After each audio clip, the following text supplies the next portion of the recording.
Okay, awesome. Great. Okay, so hi everyone. Thank you so much for coming to our physician speaker event this evening. First, I would like to thank Dr. Shulman for speaking to the Penn Neuro Society today. We are very thankful and excited to have you here with us. Dr. Shulman is the Deputy Director for Clinical Services at the Abramson Cancer Center at the University of Pennsylvania and Director of the Center for Global Cancer Medicine. He also helps to lead the Cancer Quality Program and Strategic Development of Cancer Services.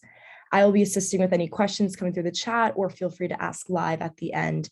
And please welcome Dr. Shulman. Thank you very much, Larissa, and thanks for having me tonight. So what Larissa asked me to do is talk a little bit about how I got to where I am. And the challenge here is that I'm an old guy.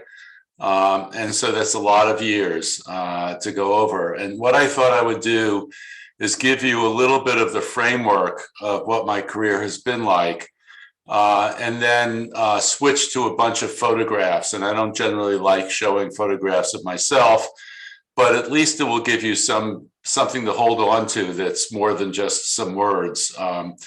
And I want to go through this relatively quickly because I'd love most of the time to be involved in discussion.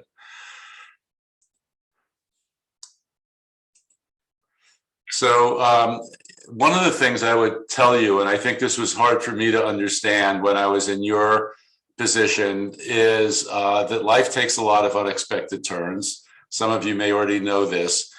And likewise, your career will take many unexpected turns. And if you asked me when I was in school where I would end up, it would not be where I am now. And some are opportunistic. They just come along and they're opportunities that excite you and take you in a direction that you didn't think you might go. And your interests change over time. And in fact, I would suggest to you that it's probably not good from the mental point of view, and there are actually studies about this, to do exactly the same thing for 4 decades. You need to sort of reinvent yourself every 10 or 15 years to keep your mind active, to keep you focused on new challenges. And our world changed. You know, when I think about where we were 50 years ago, it's a lot different than where we are now. And in fact, where we are now is very different than where we are just 3 years ago, as you all know so well. So just, again, very high level. I grew up in New York City, and I'm the product of a New York City public high school. We had over 5,000 people in my high school, which was overcrowded. We had 4 shifts. We had no counseling, but I managed to survive. And I was most interested in history and politics. And when I went to Syracuse University, which is where I went undergraduate, I was initially a history major. But very early on, really during the first year, I decided that studying the past was just not what I wanted to do. And I was a very active person physically. I changed to organic chemistry with a pretty good idea that I wanted to go to medical school. My father was a physician, and there were 2 books that I remember very well, which if you're at all interested in medicine, you might read. One is called 5 Patients by Michael Crichton. And he was a Harvard Medical School student at the time, and that's where I ended up in medical school. But you might remember him for the fact that he wrote The Andromeda Strain and Jurassic Park. So he dropped out of medicine and became a famous, very wealthy author of science fiction. And the other was The Making of a Surgeon by William Nolan, which very much excited me. And I thought that maybe I would be a surgeon. I entered Harvard Medical School in 1971. So it's my 50th year anniversary, if you will, for entering medical school. And I was thinking about surgery, again, probably based on my reading. But in December of that year, President Nixon signed the National Cancer Act. And that was a time when their first successful cancer treatments were being realized. And it was really a very, very exciting time. And very quickly, I decided that was what I was interested in. I did lab research in blood and bone marrow stem cells, which compared to what we know now was quite primitive, but exciting at the time. And then I did residency training in internal medicine and a hematology oncology fellowship, all of which were really quite trying, if you would. And in those days, when you were an internal medicine resident, you worked 36-hour shifts. You really lived with your patients, literally day and night, for several years. And I would say that it was life-changing in the sense that you went from thinking about things theoretically, what am I going to do? What are the intellectual aspects to it? Suddenly living with people who were suffering from illness and dying literally on a daily basis. And frankly, that really changes your perspective and makes you a different person, not a worse person or a better person, but the actual being there and being a physician in the middle of all that is in my point of view, very, very life-changing. So I wanted to talk to you about 6 buckets of what I would call my career. One is patient care, and that quickly became the focus of all of my activities. I realized that I loved seeing patients, I loved caring for patients, and in fact, that has been the center of my focus for the last 40 or 50 years. I decided to give up laboratory research, but I was interested in academics and science. At a time when I started to do this, which was the late 1970s and early 1980s, it was really the beginning of cancer medicine. We had no cancer units in any of our hospitals. And I spent a lot of my time trying to figure out how to design cancer units that were safe and effective. And I'll go into each one of these. There's the academic and the research components, teaching in medicine. I've had the privilege of having a number of national leadership positions. And then I'm going to end with the global work that I've been doing for the last several years. So for patient care, which, as I mentioned, really was and still is the most important part of my professional career, I would say that it's really a privilege to care for fellow human beings. They put their life and their trust in your hands. And I think that's particularly true for patients with cancer, since that's a life-threatening illness almost in every circumstance. And they come to you with the hope of having the best outcome. It's ever evolving field, it's ever challenging. We're not doing things the same way that we were 50 years ago. In fact, we're not doing the same things the same way that we were 6 months ago.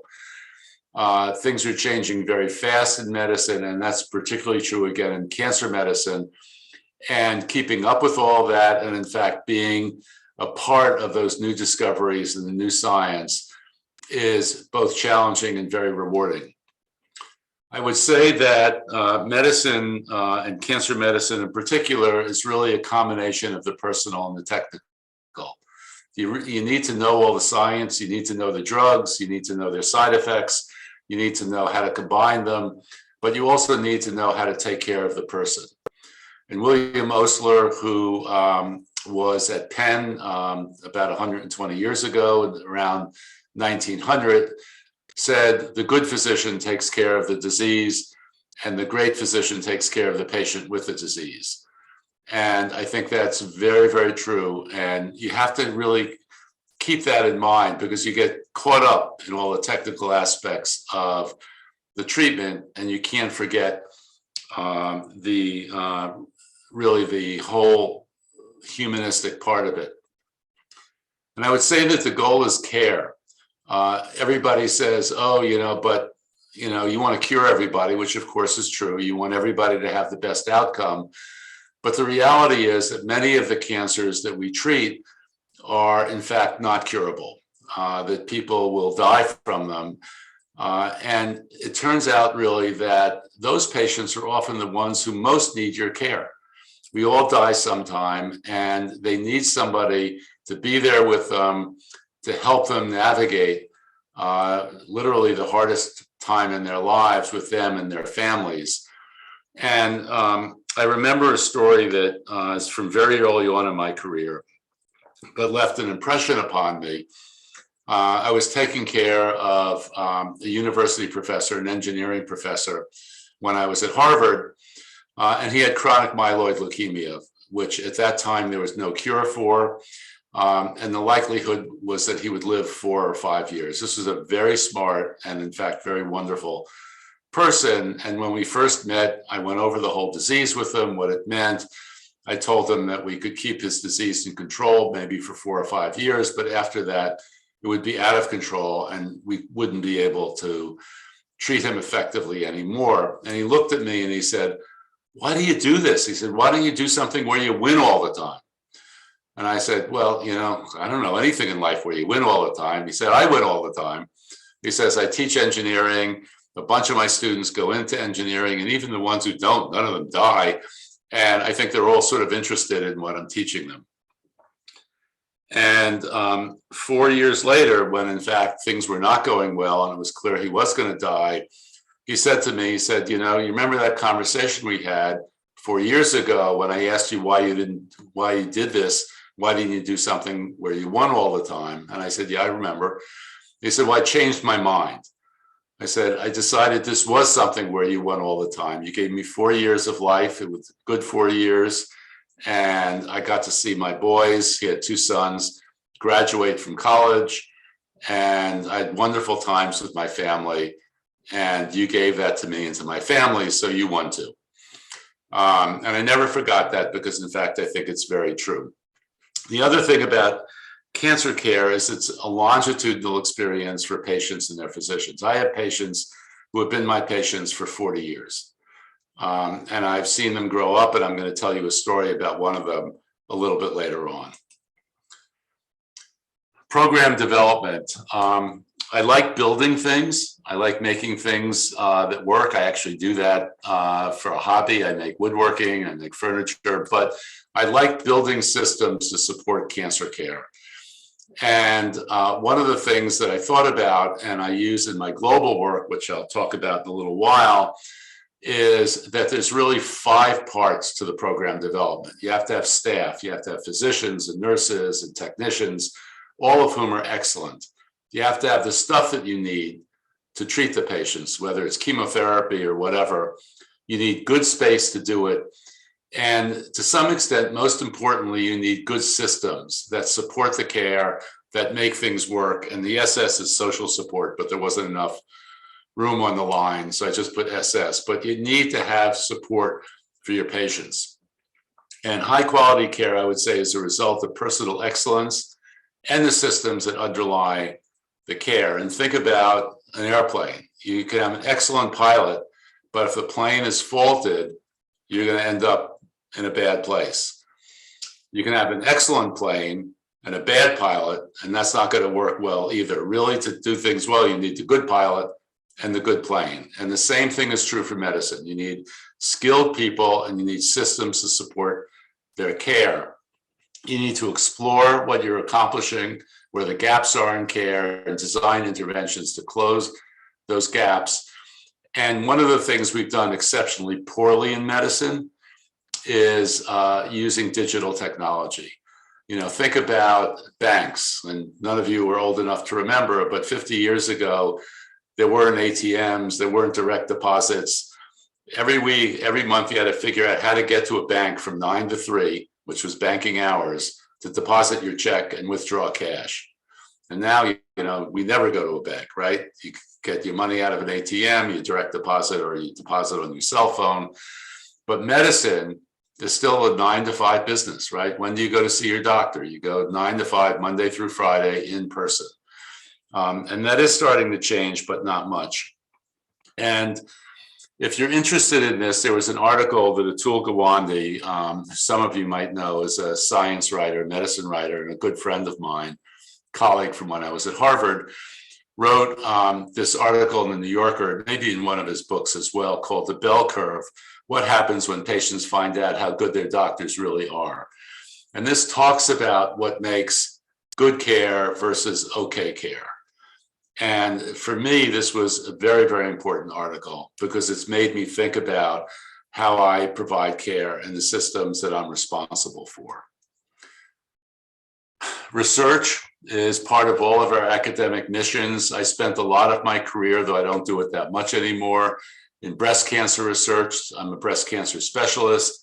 I helped to develop new drugs and tried to optimize the outcomes of my patients with survival and minimize the treatment effects. And I'll tell you a few stories about that as well. I've been very interested now for several decades in cancer survivorship.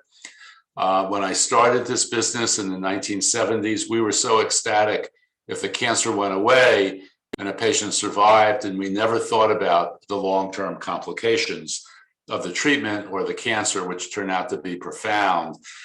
And we're now trying to create new approaches to treat the patients to minimize those cancers. And again, I'll tell you a story about that. And again, I worked on care delivery to try to optimize safety and efficiency and improve digital technologies. Teaching and mentoring and sponsorship is probably the most rewarding part of my career, secondary to patient care. I've been mentoring my junior colleagues now for literally 50 years. I see many of them at national meetings. There's really a triple benefit from my point of view. You facilitate somebody's personal growth professionally. You support future growth of the profession and excellence in the profession.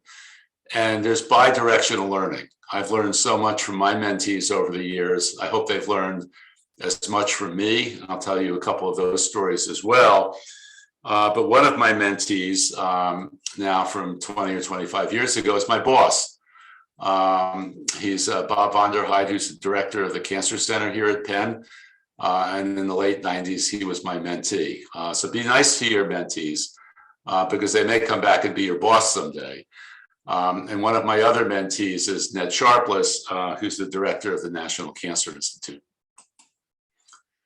I've had the privilege of being on national forums, and I think that's partly because I was recognized for the quality work that I did, the systems that I put in place, some of the innovation that I did in that regard. But there's something called the Commission on Cancer, which accredits hospital cancer programs. All 6 of Penn's hospitals are accredited by the Commission on Cancer. And I was chair of the commission, the national chair, for 4 years. I'm now the immediate post-chair. I sit on the National Cancer Policy Forum, and I've been their workshop chairs in a number of different workshops trying to change national policy. And I've had leadership positions in the American Society of Clinical Oncology, which is their national professional organization. And I view this as a bi-directional type of thing.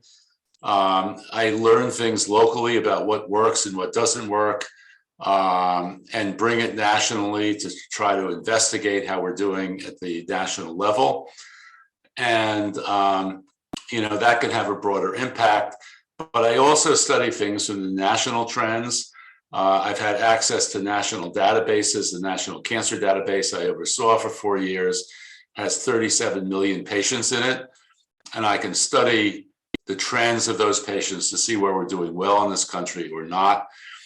And it's also a very important interaction that I have with other leaders in the field. And in fact, tomorrow morning, I'm going to Chicago for my first in-person medical meeting in 2 years for the Commission on Cancer, where I'll be with my fellow national leaders and talking about the issues we're facing. And I think it's also important to write about what you know and what you've learned. And that's something that Atul Gawande taught me, that writing, putting things down in black and white on a piece of paper helps to clarify them in your own mind and then share them with others. And then the last area is the area of global medicine. When you asked me, Larissa, to give this talk, this part of my world was quite different.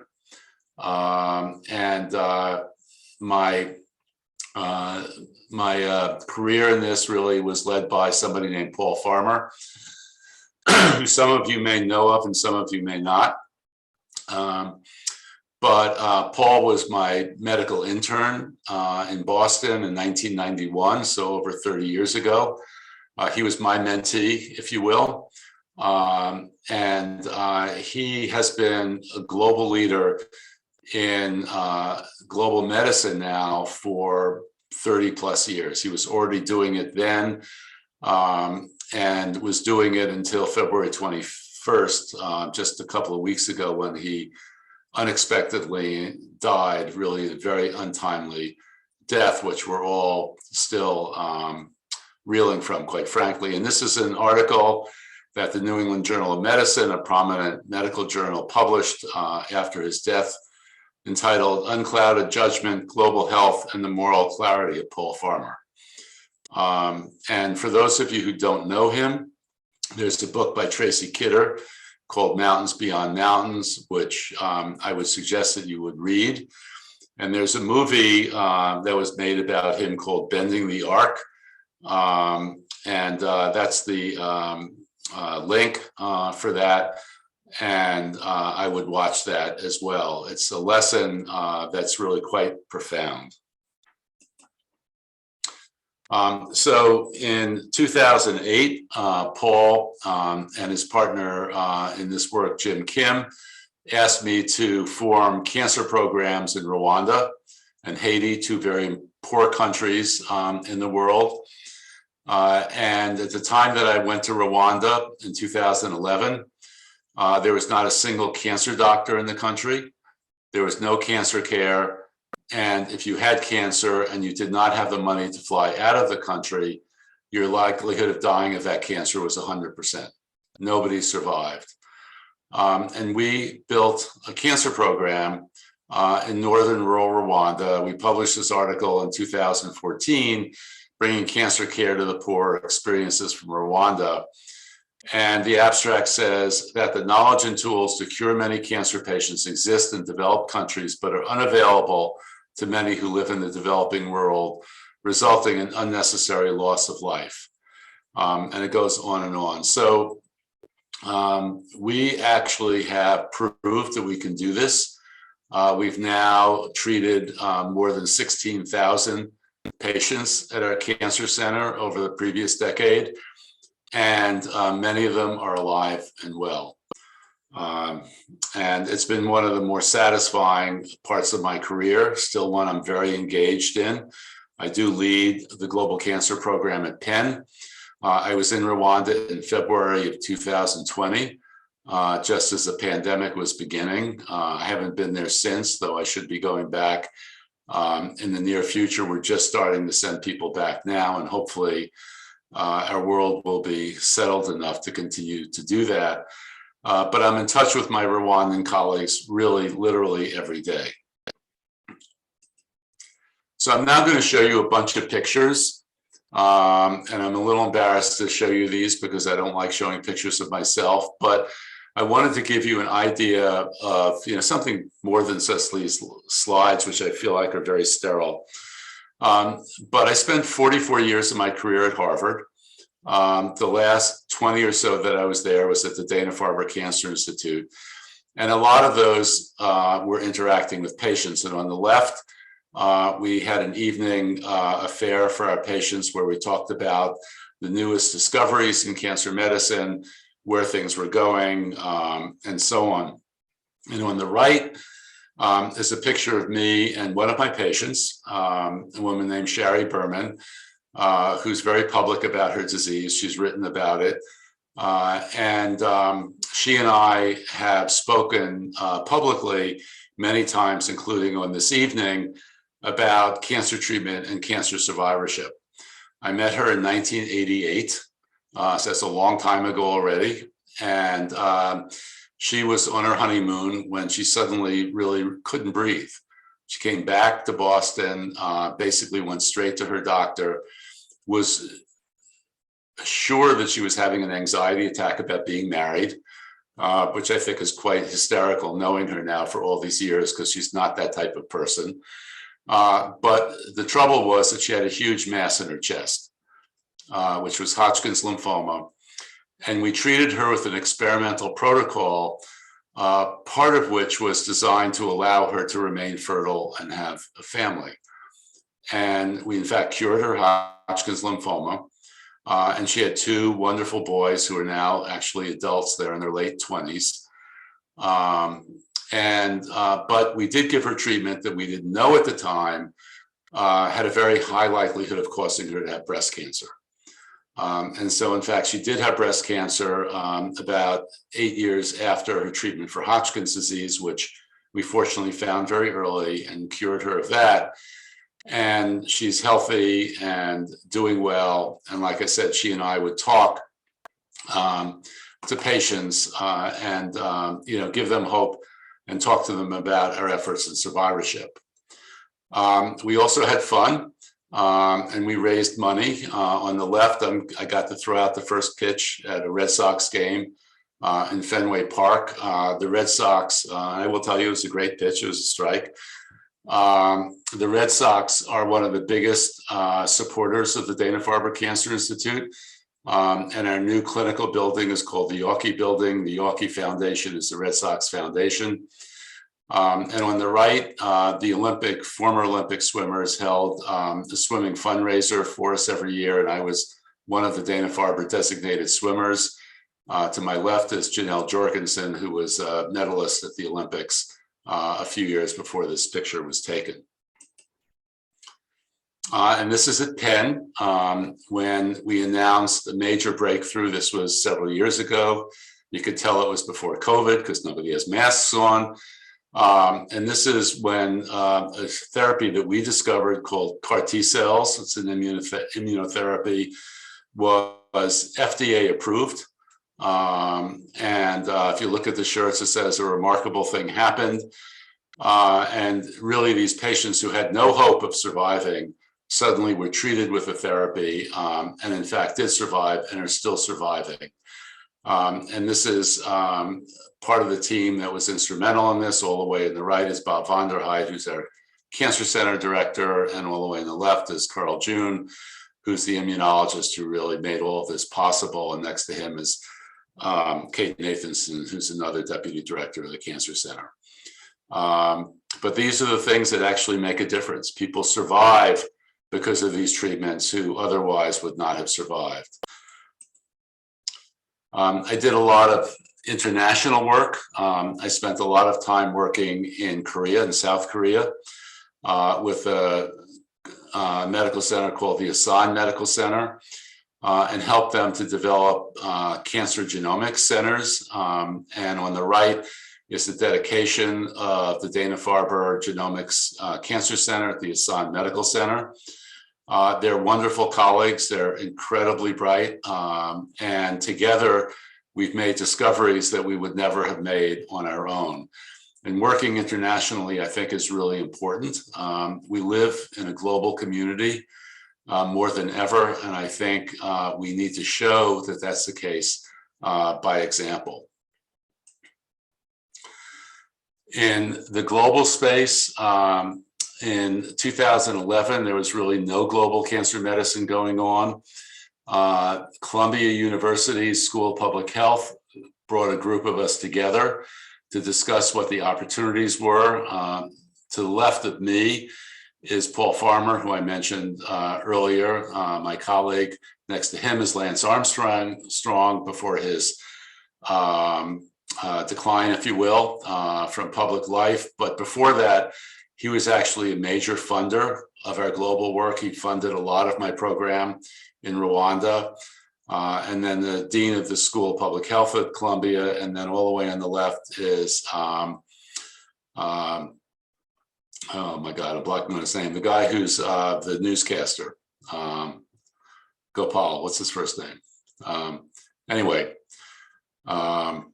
you probably know who he is because he's still on TV. But these were the beginnings of the discussions to try to raise money and raise credibility for global cancer medicine to bring it to places like Rwanda and Haiti. The White House was very supportive, and this is during the Obama administration.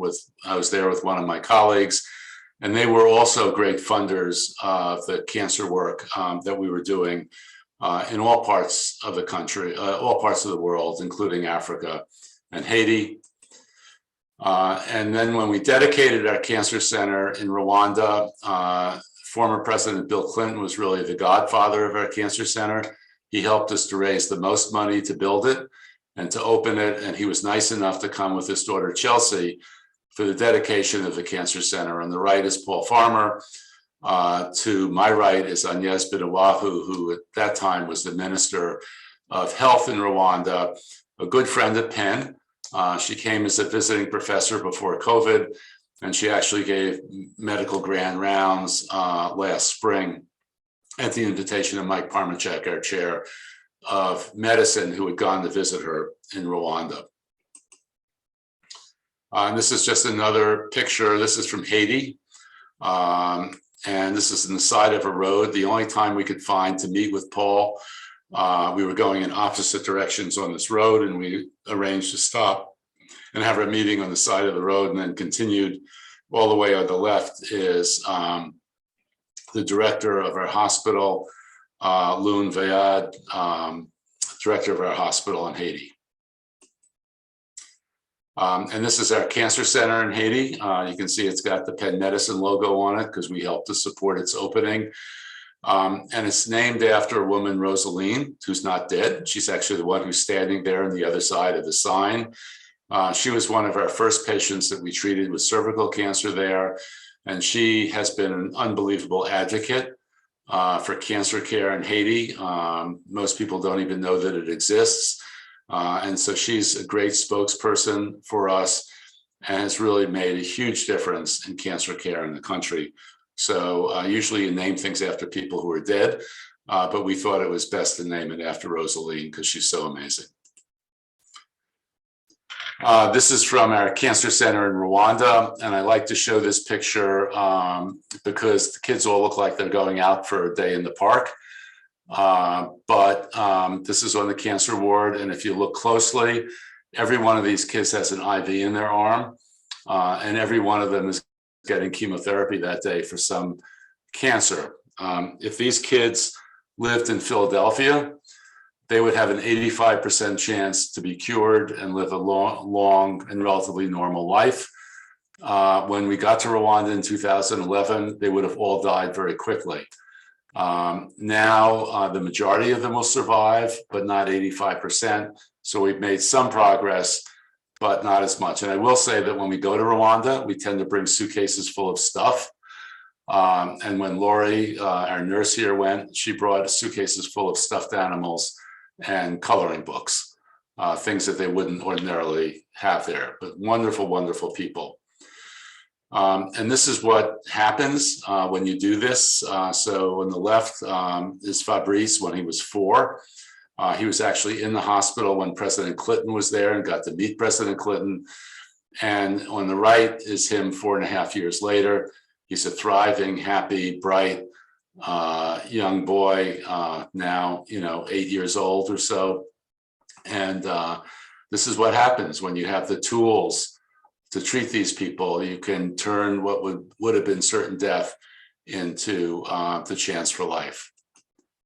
And I'll end with this. On the left is us making ward rounds at our pediatric ward there. On the very left is Alex Winograd, who is now an attending physician at CHOP. At that time, she was working with us in Rwanda and is really an incredible person. And on the right, we're standing outside of the cancer ward in Rwanda, and that's my son, who during medical school spent a fair amount of time in our cancer program in Rwanda. This is actually when he was in medical school. He's now a pediatric cancer doctor at Dana-Farber and still very involved in our program. So this can become a family affair, if you will. And with that, I'm going to end. I'm going to stop sharing my screen, if I can do that.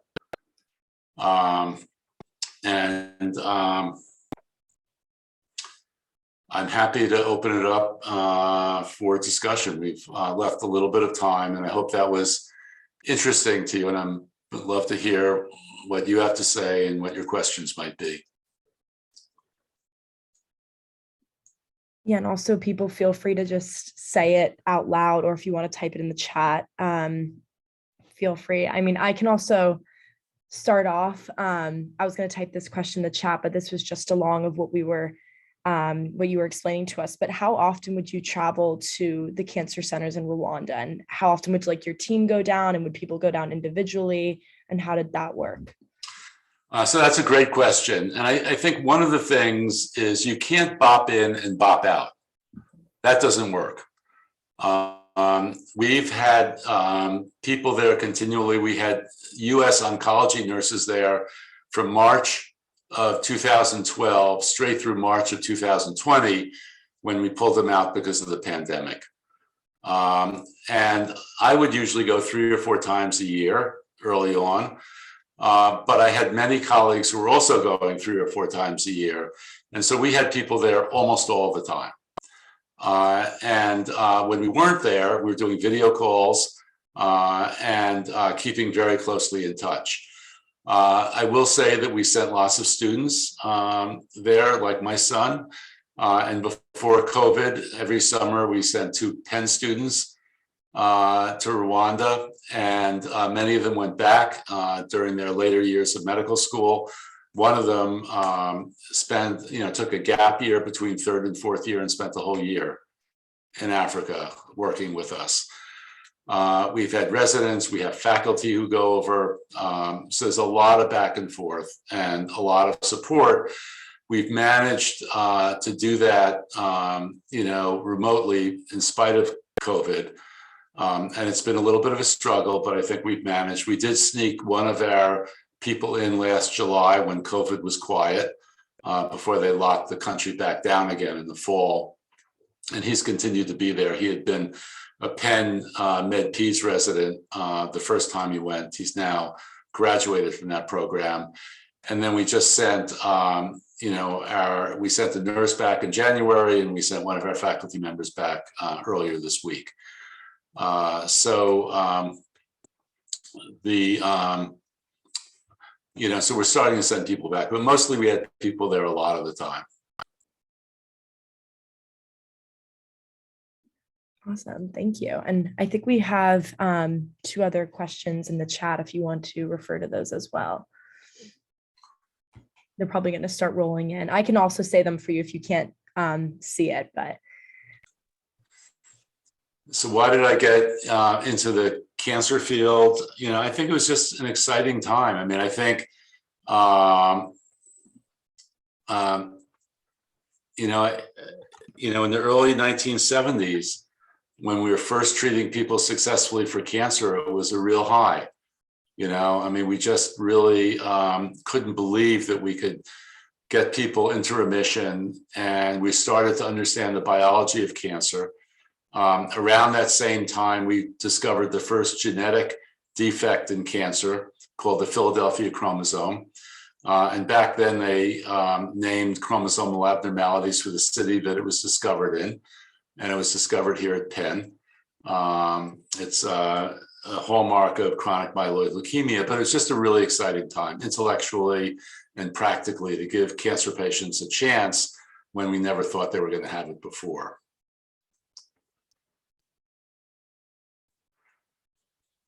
So the next question is, what advice do I have for those who are not yet sure what they want to do?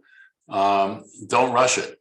You're going to have lots of opportunities to try things, to test things, follow your instincts. And what I often tell people, I met with a first-year medical student today, who was also sort of trying to figure out what he was going to do and asking me for my advice. And to some extent, you should follow what your gut says, because that's what you got to live with forever. You want to be doing something that is interesting. You want to be doing something that's rewarding. You'd want to be doing something that makes a difference, but that's different things for different people. And we need all kinds of different people doing important and good things. If everybody was a cancer doctor in the world, we'd be in trouble because we need people doing other things as well. But give yourself time and learn about different things. So the next question was, what was the biggest misconception about going into oncology when you were an undergrad? We have to remember, when I was an undergrad, there was no cancer treatment. So I wasn't thinking about cancer medicine. I was thinking about surgery. Surgery actually was pretty sophisticated back then. It was fascinating to me. It was really only when I got to medical school in 1971 that cancer became a field of its own. And in fact, when I went through my cancer training, it wasn't a recognized field yet. There were no board exams in it. It was really just gelling. So in college, I didn't think about cancer medicine at all, though it turns out the organic chemistry lab that I was working in, not the project I was working in, but was making molecules, small molecules that it was sending to the National Cancer Institute to be tested as cancer therapies. I actually didn't even realize that at the time. I learned that later on. So what's the navigating the best balance between research interests and patient care as a physician? So, I divide research up into different buckets. I mean, we have people who are completely in the laboratory, never come out of the laboratory. They're studying very basic biology, and we need those people. And for those people to really be successful, they have to do that 24/7. If they were seeing patients, doing clinical work, they would never be able to focus on the types of things that they're doing well enough to be successful. And we have what we call translational researchers, who take things from the lab to the bedside. They take the discoveries of that first group that look like they may be promising in how to treat patients. And that is really critical. It's critical for those people to understand patient care, but they have a lot of science work to do. And then you have the people who are the receivers of that. That's a lot of what I've done over the years, who have taken these therapies and tried to figure out what worked, what didn't work, how to safely and effectively give new therapies to patients. We're still trying to figure that out today as we get new therapies. And then there are people who are what we call health services researchers. They try to figure out what works from a public health point of view, how best to really help the whole society, and so on and so forth. And I do some of that as well. So there are all kinds of different things. It depends on what you're interested in. The people in the basic science labs, I think they're happy not doing clinical medicine. They like doing the basic science, and we need those people. The rest of them balance it in different ways. And I've never given up being a doctor. I think I'll be a doctor until I retire, which is probably not that far away anyway. But to me, that's the grounding for me. Everything that I do is based on how I feel about going to the clinic, seeing patients, doing what I can do to help them and do better going forward.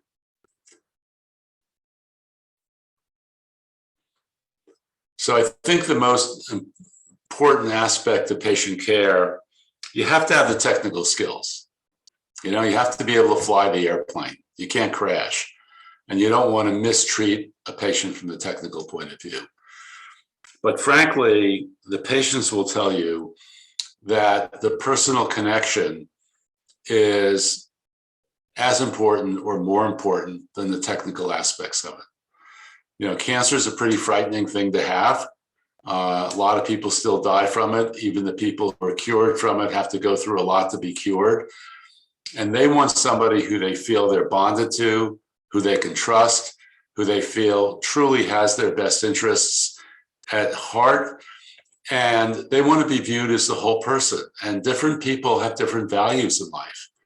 And one of the things you have to do at the very beginning of your interactions with the patient is find out what those values are. And they're not the same for everybody. They're not the same for all of you. I'm sure that, you're all individuals, and I'm sure you know that you're all a little bit different. And what's important to one person is going to be different than what's important to the next person. And we have to figure that out. And we have to figure it out pretty quickly, because that's going to regulate to some extent what therapies we recommend for them. And we're just getting to know them. They're just getting to know us. And we spend a lot of time really getting to know each other and learning from each other. And there's something that Atul Gawande created called the Serious Illness Conversation Program, which is really trying to have a very frank conversation with patients about what they understand about their disease, what they understand about the treatments you're recommending, and what their personal goals are in life. Some of it is, somebody might want to do everything, regardless of what it is, to give them the best chance of surviving another month. Some people want to be home, have a certain quality of life with their family, have a special event, a wedding or a childbirth or something else that they're focused on. Different people have different things that are important to them, and you need to learn what they are. But that's the gratifying thing, I had patients who I've taken care of for decades. Their kids were babies when we first met. Their kids are grown adults now. And I've watched their families mature. I've watched them have the benefit of being able to be with their families. But I will tell you, I told you the story about the patient, the engineering professor who died. Literally for the 10 years after he died, every Thanksgiving or the day before Thanksgiving, that Wednesday, his wife would show up in my office with a bouquet of flowers to thank me for having cared for him and given him those years. But we developed a connection very early on, and I understood what was important to him. And we designed his treatment around him being able to spend time with his two sons and his wife. They went kayaking in Maine when he had terrible blood counts. But, these were the things that were important. And we managed to keep him pain-free and allow him to be home and die at home with his family. That was what was important to him. And you had to know that, and you had to try to work with him. So there's a question, what mistakes have you made in your path, and would you change anything? Well, I've made 1,000 mistakes. I couldn't even count all the mistakes. It depends on how you define a mistake. But I wouldn't change anything in my career, quite frankly. I feel incredibly lucky to have had the opportunities that I've had to go to medical school, to learn to become a cancer doctor, to care for so many wonderful people, to meet people like Paul Farmer and learn to take our skills to places like Rwanda and Haiti, to come to Penn, as I did almost 7 years ago, and meet new people and be able to do new things here. There are a million mistakes I made. There are lots of little things that I would probably change if I had to do over again. But I feel like I've been really lucky and really, really fortunate to have the opportunities that I've had. One very, very, very important question is, how do you cope with the negative aspects of working with patients who have cancer? For instance, if a patient has terminal cancer, this is going to sound a little bit crazy, but one of the really important books that I read when I was in medical school was Tolstoy's War and Peace.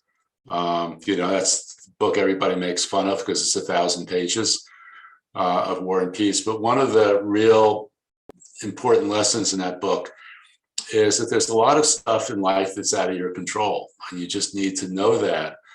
But even if things are out of your control, it doesn't abdicate you from responsibility to try to make a difference where you can make a difference. So I would not have given this patient his cancer or her cancer. It's not entirely my fault that we don't have cure for that cancer, and I can't cure it. I can't do what I'd really like to do. All that stuff has been out of my control. Them getting it, us not having the therapies to cure it, but you can make a difference. And like I said, those often are the most important differences you make, to stick with the patient and give them the best last years of their lives that they otherwise, would have struggled more through, and to help to alleviate human struggle, human pain, is a gift to them, and frankly, a gift to me. So it's a matter of balancing. But does it make me, I mean, I think, I can remember all the patients I've had over the years, which probably, run into the thousands who have died. And they all take a little piece out of you, but they also add something back to you. Particularly if you feel like you have connected with them and you have helped them.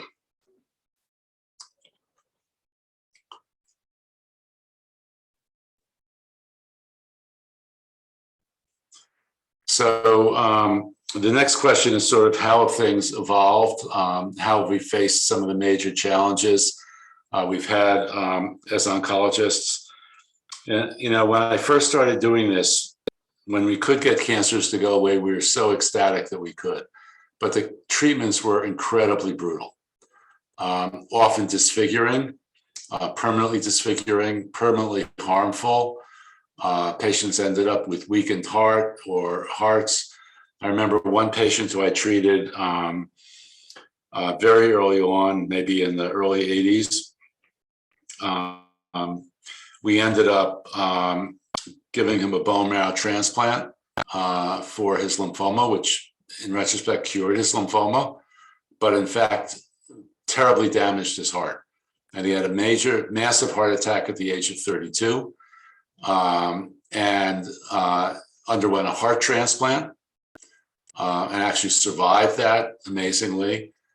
And about 4 or 5 years later, his kidneys failed and he underwent a kidney transplant. So here's a guy who had a bone marrow transplant, a heart transplant, and a kidney transplant. But the last two were really results of the treatment that we gave him. If he was here today, he would have incredibly different treatment. And I think we could have cured his lymphoma probably more easily now than we did then, with gentler treatment and better medicines to control the side effects. And in all likelihood would not have damaged his heart or his kidneys. He would still be cured, but he would have gone through a lot less than he went through back then. We're continually learning. I think one of the things that is challenging to us, though, is many of the side effects that we see don't appear until 10 or 20 years after the treatment. And so you're learning about things very late on and making course corrections after many, many patients have undergone those therapies. And if you're old like me and you've been doing this for 45 years, you get to see those transitions over the decades that go by.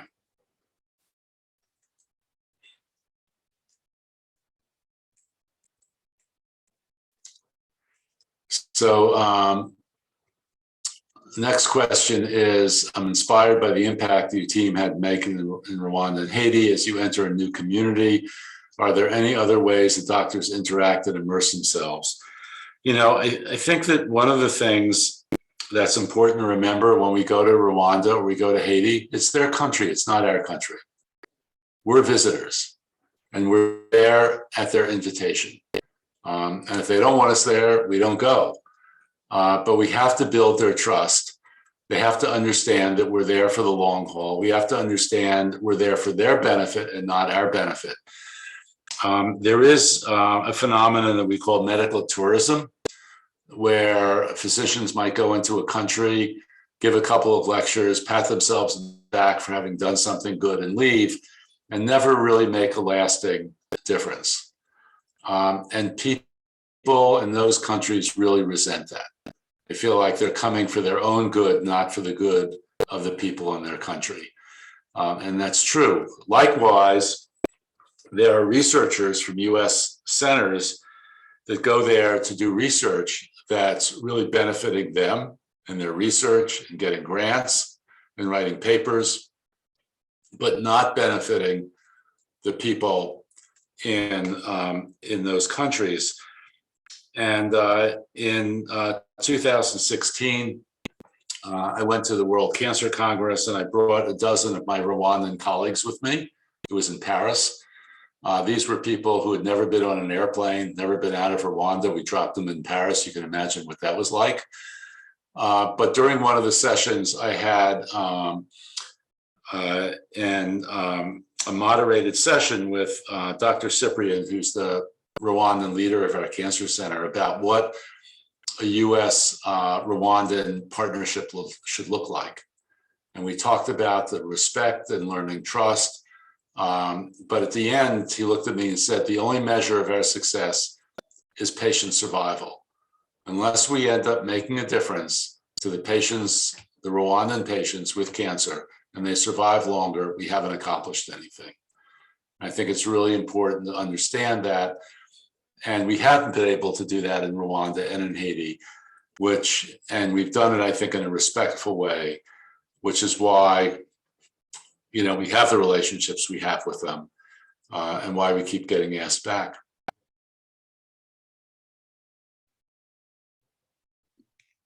Great. That seems to wrap up the questions. If anyone has any last minute questions, but I don't want to take us past the 8 o'clock mark, but thank you so much for speaking with us this evening. And that was a great discussion at the end, and we really appreciate you coming.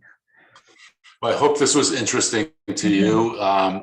If anybody has any questions or other thoughts, I have a Penn email. Send me an email. Okay. All right. Good. All right. Thank you, everyone. Thank you, Dr. Shulman. Thanks so much for having me. Have a good night. Thank you. You as well.